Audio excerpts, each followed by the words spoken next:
بہت ساری مستقل تنظیمیں ہیں جو مسلمان امت کو مسلمان نوجوانوں کو بالکل ناکارہ کرنے کے لیے اور امت سے ان کو کاٹنے کے لیے تیار ہے. علماء سے ان کو کاٹا جا رہا ہے. علماء سمجھاتے بھائی ایسا مت کرو، کیونکہ علماء دور تک دیکھ رہے ہیں.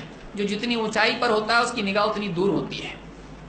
نوجوانوں کو کیا معلوم، ان کے پاس صرف جذبات ہوتے ہیں، ان کے پاس زندگی کا تجربہ نہیں ہے، ان کے پاس سازشوں کا علم نہیں ہے، ان کے پاس نتائج کے بارے میں اتنا وقت نہیں سوچنے کے لیے، وہ جلدی ابھی کرنا ہے.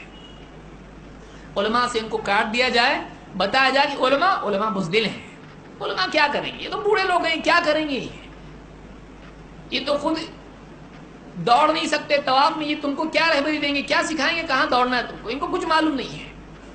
ایک طبقہ ایسا ہے جو علماء سے نوجوانوں کو یہ کہہ کے کاٹ رہا ہے علماء کچھ نہیں کر سکتے، علماء کے چکر میں مت آؤ.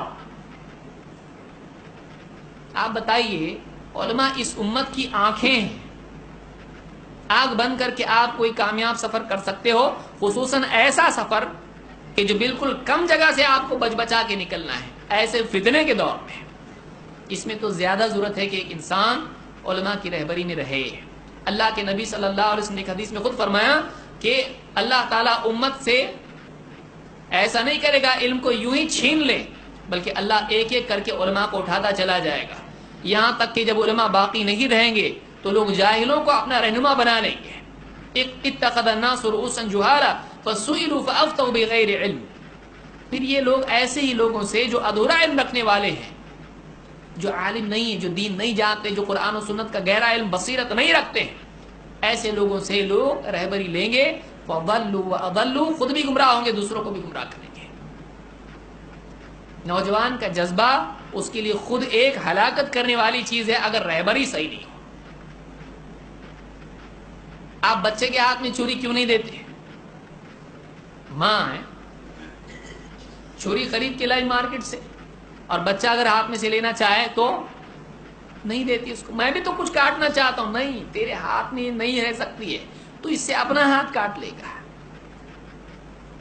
اگر نوجوانوں کے ہاتھ میں بہت ساری ذمہ داریاں آ جائیں، وہ فیصلہ کرنے والے بن جائیں اور علماء سے رہبری نہ لیں، تو ایسے نوجوان خود امت کے لیے تکلیف دینے کا سبب بن سکتے ہیں.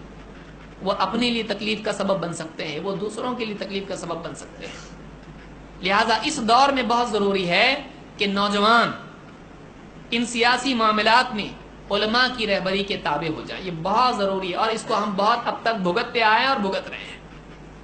آج امت کا معاملہ آپ دیکھیے، کتنے نوجوان بہت صلاحیت مند تھے، آج ان کی زندگی ختم ہو گئی، ان کا کریئر ختم ہو گیا، ان کا معاشی معاملہ ختم ہو گیا، معاشرتی معاملہ برباد ہو گیا، اپنوں میں اوپر آئے ہو گئے، اور ان کی وجہ سے کئی دوسروں کو نقصان ہوا، کئی دوسروں کی زندگی خراب ہو گئی.